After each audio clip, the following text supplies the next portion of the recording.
श्रोत्रातो वायुश्च प्राणश्च मुखार्दगणैर्जायत शुभं करोति कल्याणं आरोग्यं सुखसम्पदां दुष्ट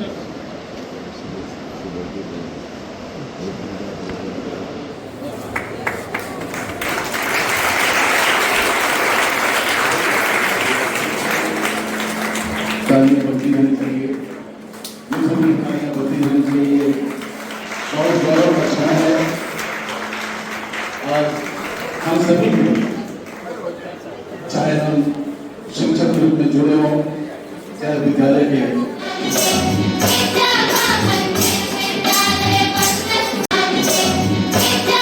40 दिनों की इस कार्यशाला में विद्यालय के शिक्षकों के साथ साथ बाहर से जो प्रोफेशनल हैं, पेंटिंग में, म्यूजिक में, डांस में, सब सारे विधाओं में, खेल में, उनको भी आमंत्रित कर रहे हैं। और इन बच्चों के साथ, बच्चों का भी वर्कशॉप चलेगा। इस दौरान उनके साथ बच्चे अपना अनुभव साझा करेंगे। इसलिए हम लोग कुछ जो कलाकार हैं, कुछ तो हमारे यहाँ उपस्थित हैं, मैं उनका नाम लूँगा, तो वो मंच पे आ भी जाएं ताकि सब लोग उनको देखें। हमारे बीच वरिष्ठ चित्रकार सुरेश कुमार पांडे जी उपस्थित हैं। हाँ, मंच पे आ जाइए शुक्रिया।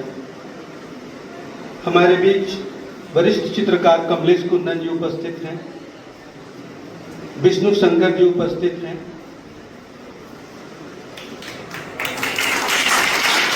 नाट्य के क्षेत्र से हमारे बीच ओपी पांडे जी उपस्थित हैं। ओपी कश्यप जी उपस्थित हैं। नृत्य के क्षेत्र से चिंटू कुमार उपस्थित है हमारे बीच। खेल से कन्हैया सिंह सर उपस्थित हैं। संगीत से धर्मेंद्र जी, अमितेश जी। योग से हमारे बीच शशि भूषण जी, जो कि कुछ कारण से अभी उपस्थित नहीं है। और भी बहुत सारे नाम हैं जो प्रोफेशनल हैं, हमको कार्यशाला के बीच बीच में ज्वाइन करते रहेंगे और बच्चों को अपने अनुभव से लाभान्वित करेंगे। तो ये हमारी पूरी योजना है। और इससे बच्चों को और हमारे जो सीनियर आर्टिस्ट हैं, इनको भी एक अच्छा मौका मिलेगा। बच्चों को एक मौका मिलेगा कि बड़े आर्टिस्ट कैसे काम करते हैं, बड़े खिलाड़ी जो है वो कैसे खेलते हैं। संगीतज्ञ हैं, बीच बीच में और भी कई नाम हैं। हमारे उदय शंकर जी हैं, संगीतज्ञ छपरा से, उनको भी हमने कहा है, वो भी उन्होंने भी हामी दी है कि वो आएंगे। तो ये हमारी और 2 दिनों का हमारा एक दिसंबर में आयोजन है, 2 दिवसीय आयोजन होगा जो मुख्य रूप से। तो इस वर्कशॉप के दौरान जितने भी चीज़ तैयार होंगे, स्पोर्ट्स में, जैसे संगीत में, नाट्य में, पेंटिंग में, उन सारी चीज़ों की प्रदर्शनी 2 दिनों तक चलेगी। और ये आयोजन दिसंबर के मध्य में हम लोग आयोजित करेंगे। और आप सबका आशीर्वाद इसी प्रकार बना रहे हम लोगों के साथ। हम लोग और बेहतर करने की कोशिश करेंगे। धन्यवाद। संभावना इस प्रांगण में अपनी संभावना को तलाशते हुए वीर कुंवर सिंह विश्वविद्यालय के कुलपति के नाते आप सबका मैं अभिनंदन करता हूँ। मंचासीन तो नहीं कहेंगे, हमारे समक्ष महान विभूतियाँ बैठी हुई हैं, जिसमें हमारे अग्रज बड़े भाई प्रोफेसर के.वी. सिन्हा जी हमारे बगल में बैठे हुए थे। प्रोफेसर नरेंद्र सिंह नीरज जी, जिन्होंने कहा कि मुझे नीरज सिंह के नाम से ही लोग जानते हैं। हमारे विश्वविद्यालय के पूर्व कुलपति आचार्य धर्मेंद्र जी, उनके बगल में बैठे हुए हमारे विश्वविद्यालय के भौतिक शास्त्र के प्रोफेसर बलराम जी जी, प्रोफेसर राणा प्रताप जी, कर्नल राणा प्रताप जी। और कई दिनों बाद, बहुत से प्रोग्राम के बाद मिले हुए पत्रकार की भूमिका करने वाले समाज सेवी महोदय, इस संभावना के निदेशक द्विजेंद्र जी और मुझे इनवाइट करके लाने वाली यहाँ की प्राचार्या अर्चना जी और नेपथ्य में भूमिका निभाने वाले डॉक्टर विवेकानंद पांडे जी और ऐसे तमाम लोग जिनका मैं नाम नहीं ले सकता, हमारे मीडिया के कर्मी लोग, छायाकार बंधु और बहुत ही अच्छे ढंग से गीतों के साथ लयबद्ध ताल मिलाने वाली हमारी ये टीम, मैं देख रहा था बहुत अच्छे ढंग से मैंने परफॉर्म किया बच्चियों के साथ साथ। ये सभी लोग को पुनः मैं इनका इस्तकबाल करता हूँ इस प्रांगण में, इस हाल में। मुझे यहाँ बुलाया गया संभावना की संभावनाओं के बारे में, कितनी संभावना हो सकती है उस संभावना पर चर्चा करने के लिए। बच्चों, तुम लोग खुशनसीब हो कि तुम लोग इस प्रांत में हो। इस प्रांत की एक अलग विशेषता भी रही। पूरी दुनिया के इतिहासकारों ने, इतिहास बनाने वालों ने, सबने अपनी संभावना यही तलाशी। अगर आप देखें तो पूरे दुनिया का इतिहास एक जमाने में वो बिहार के इतिहास के इर्द गिर्द ही दिखाई पड़ता है। इतिहास बनाने वाले यहीं पर हैं और इतिहास लिखने वाले भी यहीं से थे।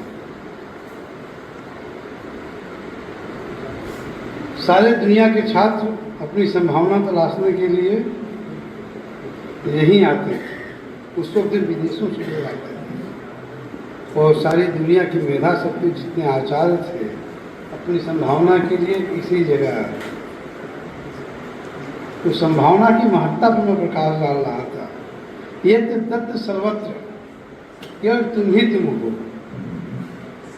ये संभावना की बड़ी खास बात है कि कहाँ कहाँ पर संभावना आप तलाश कर सकते हैं, और संभावना तलाश के मामले में बिहार से बड़ी संभावना और कहीं नहीं हो सकती। और यहाँ तक कि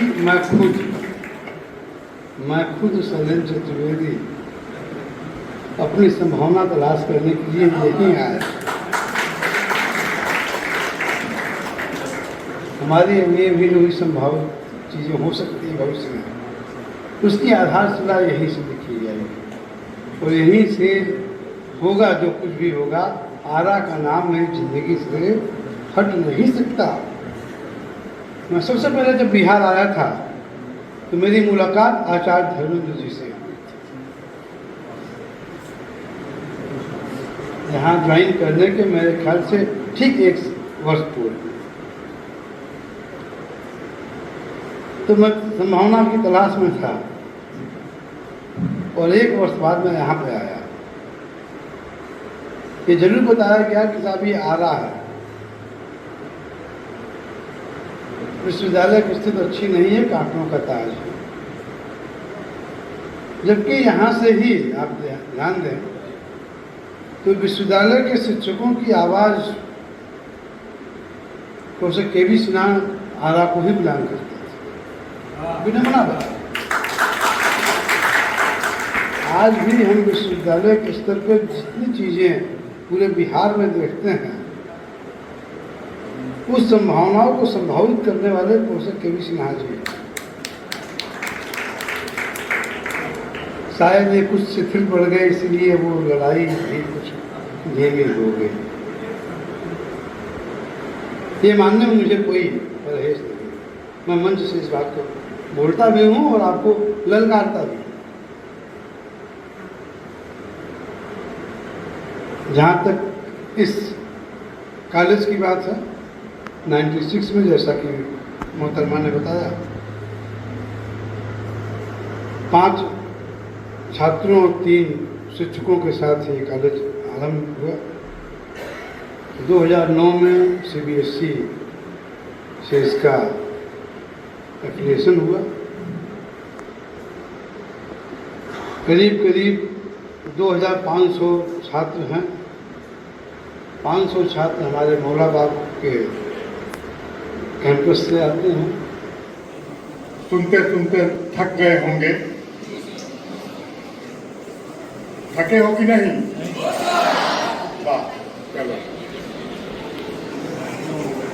धन्यवाद ज्ञापन करूं उससे पहले 2 शब्द। पहला ये कि रजत जयंती पर इस तरह का कार्यशाला क्यों?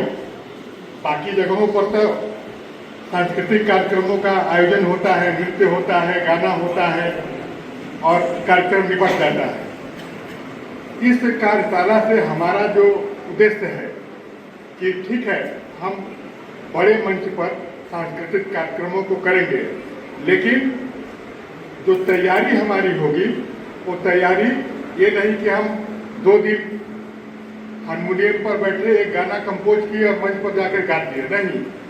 उस तैयारी के दौरान अगर मान लो कि तुम गायन वादन में भाग लिए हो तो टीचर तुमको बता के तुमसे गवा लिया, ये कोई काम नहीं हुआ। तुम खुद से गाना सीख जाओ, खुद से बजाना सीख जाओ, इसलिए इस कार्यशाला की जरूरत है। अब बहुत सारे बच्चे 15 अगस्त 26 जनवरी होता है, हमारे पास एप्लीकेशन लेकर आते हैं कि सर हम कविता कहेंगे, सर हम भाषण देंगे। आते हो ना, सैकड़ों की संख्या में आवेदन आता है। उस समय होता क्या है कि टीचर तुमको हेल्प करते हैं, तुम कुछ तैयार तुम करते हो, कुछ टीचर तुम्हारे तैयार करवाते हैं। तो उसमें तुम्हारी कल्पनाशीलता बहुत कम होती है। अब जब तुम कविता लिखोगे तो एक कार्यशाला में 10 दिनों का कार्यशाला चलेगा, कविता लेखन और वाचन का, कहानी लेखन का। उसमें हम इस शहर के बड़े साहित्यकार को बुलाएंगे जो तुमको बताएंगे कि कविता कैसे लिखा जाता है, कविता कैसे पढ़ा जाता है और कहानी कैसे लिखा जाता है। और तब तुम लिखोगे तो सही लिखोगे और तुम्हारी प्रतिभा जो है निखर कर सामने आएगी। इसी तरीके से खेल कूद, बहुत सारे बच्चे हमारे अभी खेल कूद में नेशनल खेल रहे हैं, तीरंदाजी हो, जेवलिंग हो या फिर हैंडबॉल हो। हैंडबॉल में तो जिले के जितने हमारा जो डिस्ट्रिक्ट का टीम है उसमें सारे खिलाड़ी हमारे ही हैं, गोली से लेकर फॉरवर्ड तक, उसमें दूसरा कोई है ही नहीं। तो लेकिन उसमें भी बहुत सारे खेल हैं। अब जैसे तुम तीरंदाजी सीखना चाहते हो, ठीक है, तुम अपने से जहाँ से मन किया देख के कहीं से प्रेरित होकर उसको तुम किए, लेकिन अब तुमको हम ट्रेनर उपलब्ध कराएंगे जो तुमको आके बताएगा कि धनुष कैसे पकड़ा जाता है और निशाना कैसे लगाया जाता है। और तब तुम निखर कर सामने आओगे और तब तुम्हारा सिलेक्शन राज्य के टीम में भी हो सकता है। ये अंतर होगा बाकी स्कूलों के कार्यक्रम से और तुम्हारे स्कूल के कार्यक्रम में। समझ रहे हो ना मेरी बात? तुम लोग बहुत देर से बैठे हो। मैं यहाँ उपस्थित जो हमारे गुरुजन हैं, यहाँ पर वही सारे लोग आए हुए हैं जो बराबर स्कूल में आकर हम लोगों को गाइडलाइन देते हैं और उस गाइडलाइन के जो मिलता है उसको फिर तुम लोगों तक पहुंचाना हमारा काम होता है। तो एक बना हुआ है, हम अपने गुरु से सीखते हैं और तुम अपने गुरु से सीखते हो। जो हम यहाँ से सीखते हैं वो तुमको सिखाते हैं। सर ने एक बहुत अच्छी बात मोबाइल के बारे में बताया। मोबाइल एक रोग है, मोबाइल रोग है। तुम देखते हो ना, किसी के पास मोबाइल में पकड़ लेता हूँ तो कैसा पनिशमेंट देता हूँ स्कूल में, पता है ना? मोबाइल पकड़ा गया और तुमको 15 दिनों के लिए सस्पेंड किया गया। तो सर को मैं आश्वस्त करता हूँ कि अपने तरफ से अब घर में जाकर तुम क्या करते हो, मैं घर घर जाकर देख तो नहीं सकता हूँ, लेकिन स्कूल में जब भी मैं संबोधित करता हूँ तुमको किसी फंक्शन में या वैसे भी प्रार्थना में, तो ये जरूर बताता हूँ कि मोबाइल से दूर रहो। जिस दिन मोबाइल का साथ छोड़ दोगे किताब से जुड़ जाओगे, और जब तक मोबाइल से जुड़े रहोगे किताब से नहीं जुड़ पाओगे। एक समय था कोरोना काल, उस समय हम लोग भी मोबाइल पर आश्रित थे, लेकिन मोबाइल की अब बहुत सारे बच्चे बोलते हैं कि सर हम ऑनलाइन क्लास ज्वाइन किए हैं इसलिए स्कूल नहीं आएंगे। उसी समय पर हमारा ऑनलाइन क्लास चलता है। अरे भाई, ये ऑनलाइन क्लास क्या होता है? हम लोग तो कभी ऑनलाइन पढ़े नहीं हैं। हम लोग तो आमने सामने, शिक्षक सामने हैं और हम सामने बैठे हुए हैं। थोड़ा सा गद्दे निकल किए, एक तबलाक खा गए। हम लोगों की पढ़ाई वैसे हुई है, ठीक है। तो ये ऑनलाइन पढ़ाई कोई ये नहीं होता है। आमने सामने जो बैठ कर जो पढ़ोगे वो तुमको ज़्यादा ग्राह्य होगा और वही तुम्हारे जीवन में काम आएगा।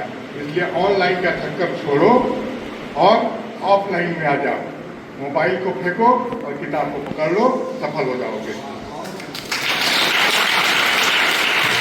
और जो हमारी म्यूजिक टीम है, धर्मेंद्र जी, अमितेश जी, और आर्ट की टीम है, ओपी कश्यप, संजीव सिन्हा, विष्णु जी, इन सारे लोगों ने मिलकर इस पूरे कॉन्सेप्ट को तैयार किया है। और इन्हीं लोगों ने इस कॉन्सेप्ट को तैयार करके मेरे पास लाया था कि सर हम लोग रजत जयंती समारोह मनाएंगे, तो ठीक है हम लोग रिहर्सल करके 2 दिनों में इसको निपटा देंगे, लेकिन हम लोग ऐसे बनाएं जिससे कुछ इसमें सारे बच्चे हमारे शामिल हो जाएं। जो 2500 बच्चे हमारे पास पढ़ते हैं, किसी ना किसी विधा में सारे लोग शामिल हों। और जब दिसंबर में हम इसका ग्रैंड फिनाले करेंगे तो उस समय हम चित्रकला का भी प्रदर्शनी लगाएंगे। खेल में जो फर्स्ट सेकंड थर्ड आएंगे उनको भी पुरस्कृत करेंगे। देखिए, ये विद्यालय के लिए बहुत स्वर्णिम समय है, क्योंकि विद्यालय अब अपने शैशवावस्था से युवावस्था में प्रवेश हो चुका है और हम लोग विद्यालय की रजत जयंती समारोह मनाएंगे दिसंबर के मध्य में। लेकिन उस रजत जयंती समारोह की तैयारी के लिए जो 45 दिवसीय कार्यशालाओं का आयोजन किया गया है, जिसमें विभिन्न विधाओं का प्रशिक्षण बच्चों को दिया जाएगा, और उस प्रशिक्षण शिविर से जो भी वस्तुएं जैसे कला से निकलेंगी, कला संस्कृति से या फिर साहित्य से या फिर स्पोर्ट्स से, इन सारी चीज़ों की प्रदर्शनी हम लोग लगाएंगे। दिसंबर के मध्य में जो भी ग्रांड सेलिब्रेशन हम लोग करेंगे और हम लोग बच्चों की प्रतिभाओं का प्रदर्शन करेंगे। और आज की कार्यशाला का प्रारंभ और इस रजत जयंती से संबंधित कार्यशाला का प्रारंभ जो है वीर कुंवर सिंह विश्वविद्यालय के कुलपति, पूर्व कुलपति आचार्य धर्मेंद्र जी और प्रोफेसर बलराम सिंह, प्रोफेसर नरेंद्र सिंह नीरज, इन लोगों ने किया है। हम सभी को धन्यवाद देना चाहिए। हाँ, उन सभी बच्चों के लिए शील्ड और मेडल की व्यवस्था की गई है, ताकि वो अपने घर में रखें एक मेमोरी के तौर पर, क्योंकि किसी भी संस्था का 25 साल होना अपने आप में बहुत मायने रखता है और वहाँ के कर्मचारियों के लिए और वहाँ के परिवारजनों के लिए बहुत हर्ष का समय होता है।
Thank you.